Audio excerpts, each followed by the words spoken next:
Welcome y'all to my channel, Hot with Tiffany, where we are humble, open, and transparent. Make sure you like and comment on this video. Don't forget to click subscribe and click that notification bell so you never miss a new video. You can share this video on your Facebook page so your friends can join in on the conversation.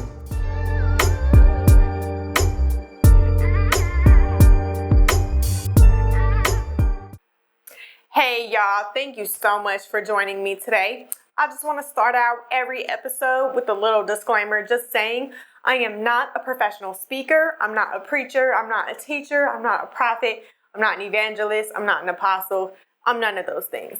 I'm just a regular person who finished reading the entire Bible for the very first time, and the Holy Spirit has convicted me to share what I learned, my experience, my journey with y'all in hopes that I can encourage you, strengthen you in your faith, and hopefully we can save some lives of non-believers in the process.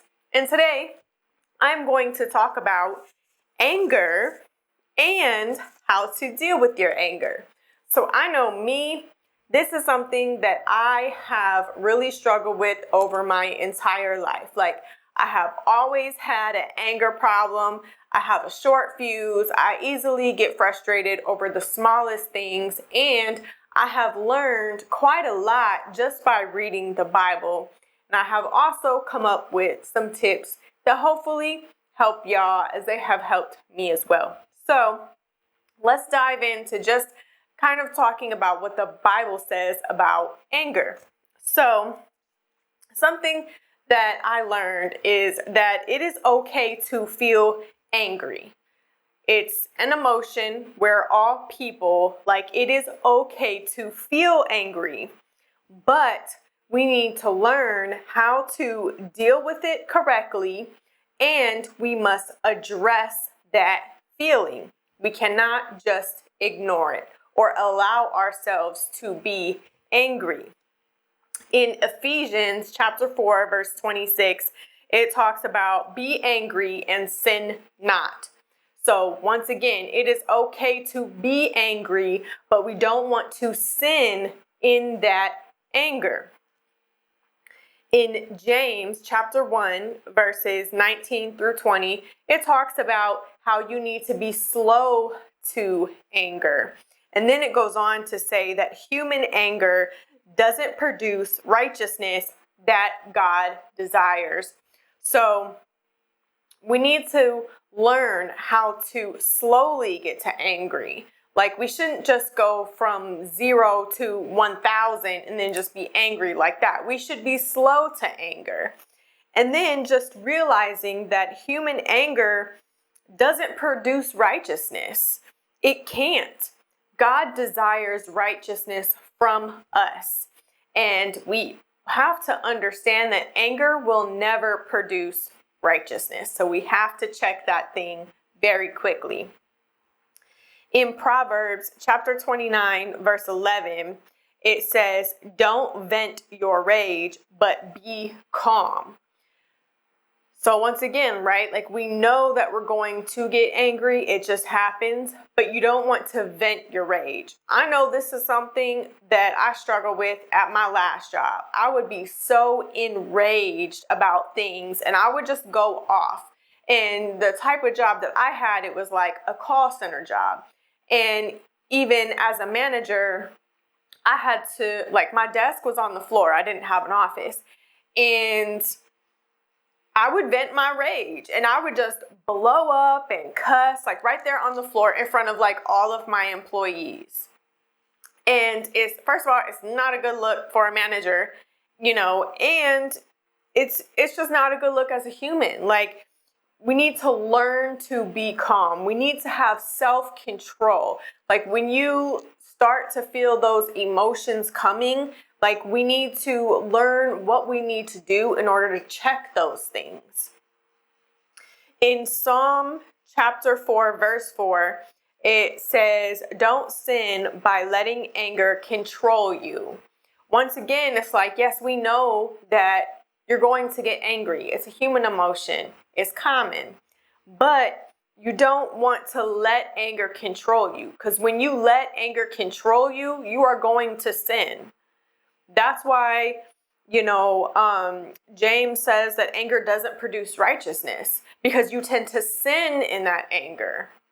Whether it's talking down to people, cussing other people out, like you do things that are not of Christ when you're angry, and you cannot let it control you. Like, let me tell y'all, like, anger controlled my life for a very long time. And you're in it so much that you don't realize it until you have good people around you who kind of start checking you, like, hey, you a little out of control, like you need to calm down. Like, and that's what started happening for me, is I had really good people around me who would kind of start checking me and let me know, like, you a little out of pocket right now. And I really appreciated that, because I wasn't trying to be crazy. I wasn't trying to just blow up at everybody. And I really needed help in that. Psalm chapter 37 verse 8 says, refrain from anger, as it only leads to evil. Again, right? Anger leads to sin. When you let anger control you, you are going to sin in that. And so we need to refrain from anger, so we're not led to evil. We have to refrain from it. We got to set up systems that help us identify when we're getting angry and what we need to do in order to calm down. In Matthew chapter 5, verse 22, it says, don't be angry with others, or you will be subject to judgment. Like, we don't want to allow other people to trigger us. We need to have self-control. We need to learn how to control our emotions.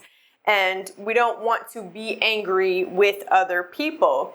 It also goes on to say that we need to reconcile with them. So if somebody did you wrong, don't just sit up in your room being angry at them, right? Like, reconcile with that person, bring it up to them, and just have a conversation of, it really upset me when you did this thing, and I don't want to feel like this towards you. I want us to be on good terms. So you want to make sure that you reconcile with people. And then, something that I noticed was that in the Old Testament, Saul became so filled with anger that he tried to kill David and almost killed his own son in the process. And I believe this is like when they was like having dinner, and Saul was plotting on David to kill him because he was going to take the throne, and Saul felt threatened. Like, Saul was being controlled by anger and jealousy. Like, he was angry and jealous and wanted to kill David, and like almost killed his son in that process.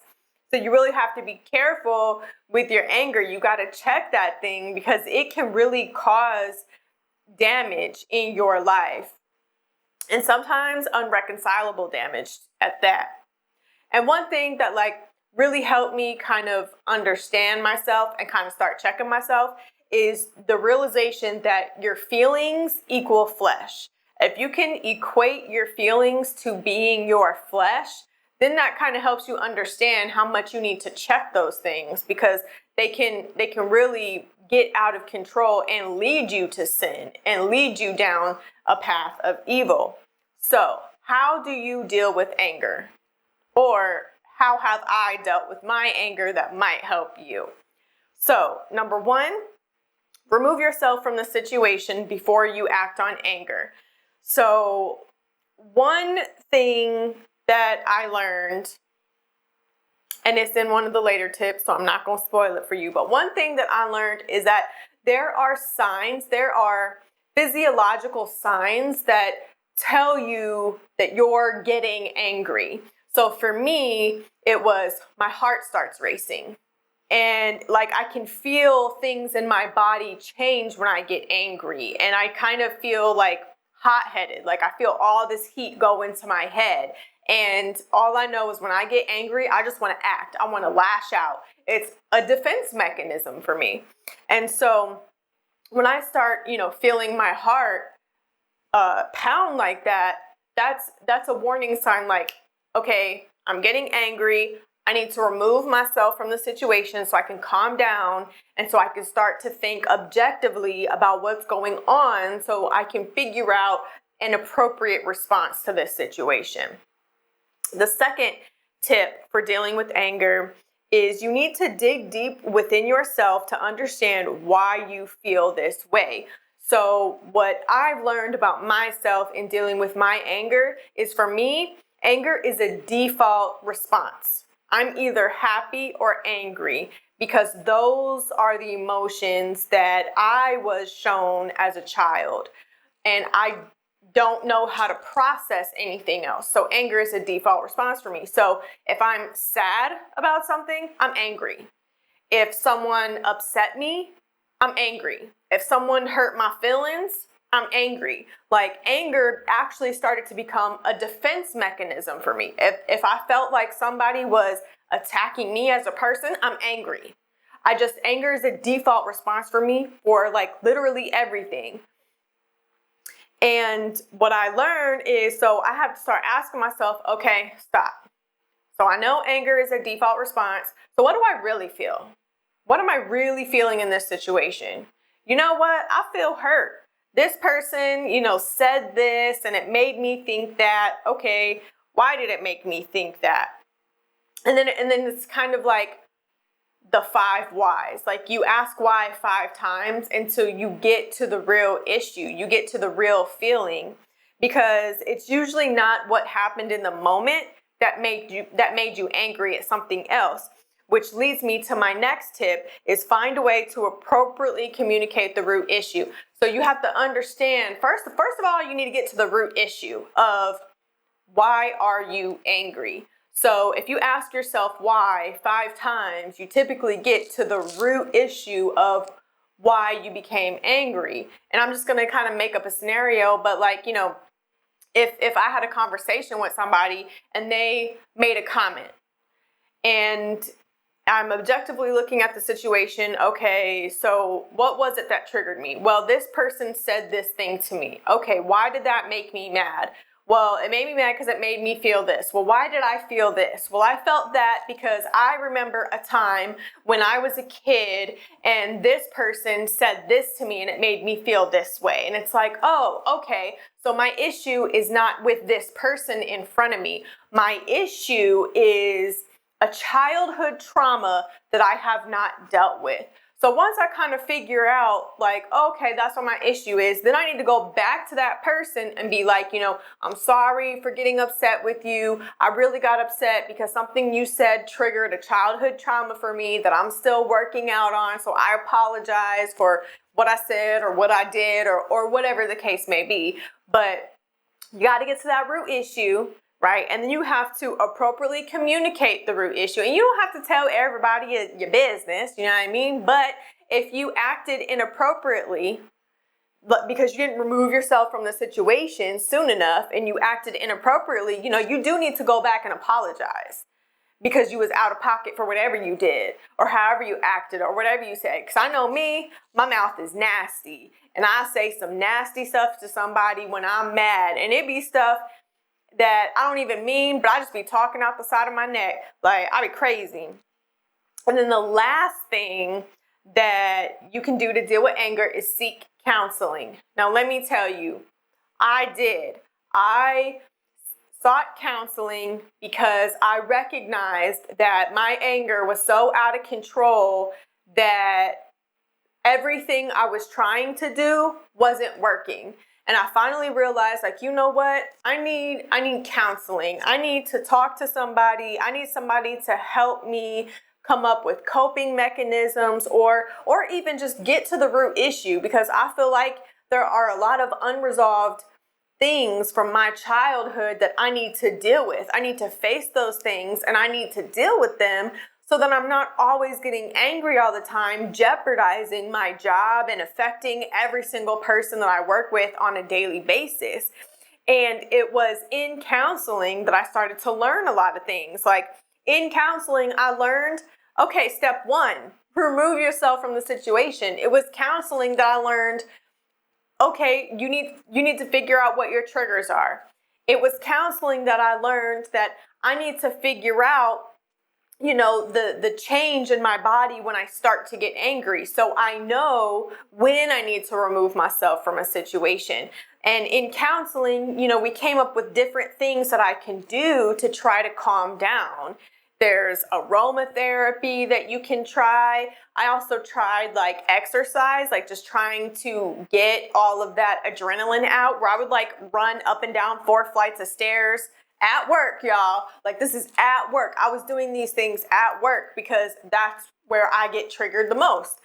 And counseling really helped me a lot. Like, even within like 3 to 4 months of counseling, my counselor asked me like, well, how do you feel? Like, we've been doing this for like, 4 or 5 months now.